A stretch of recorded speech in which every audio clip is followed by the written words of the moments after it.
जय जगन्नाथ सांग मैंने आज गोटे सुंदर मिनी ब्लॉग को आपण मानक स्वागत करुच्ची। आमे जाइलु लिंगराज लस्सी एमती जस्ट लस्सी पीवा को सेठी देखु देखु देखा गला गोटे बहुत सुंदर जिनस जोटा कि बनारसी पान लिखाई आ से भाईना भी बनारसी बाबू भाया देखा जाउतिले।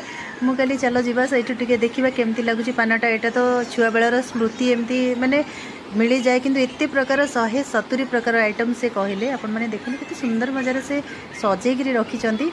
आउ मु भी माने कन्फ्यूज हो गली। भाविली कि से भाई बोधे ओडिया कि ओडिया नुहति मुझे पचारि से बहुत खुशीर सहित मत उत्तर देले हाँ मु ओडिया। आ से बहुत खुशी लगे जे बाहर जिनस बनारसी पान जोटा कि आम ओडिशा रे भी आम ओडियार लोक मैंने प्रोवाइड करुँच केते सुंदर भाव में देखु सजा हो रही नाली नेली सब आउ देखिकी बहुत लोभ लगे। मुझे मागिली देखो मु अधा अधा कर खाई कारण एते बड़ आइटम जोटा कि पार्टी रे भी पशुनी ता भीतर भी मझे मो पाखर थे खसी पड़ा। मुझे कहली भाई मोर खसी पड़ा से देखो आउ थे भी मत दौरान फ्री रे मिलगला। देखु देखु आ से मत देले भी आउ थे देखिए कहले खसी पड़ा तो नहीं जातु किसी असुविधा नहीं देले। तो आपण मैंने कौ मैंने जाइए जनइबे कमेंट बॉक्स रे जाइए जनइबे मत। आउ जो मैंने जाइना जातु कहीं रज तो चलीगला रजरे सब सजबाज होगी सब खाई बहुत भल लगी था।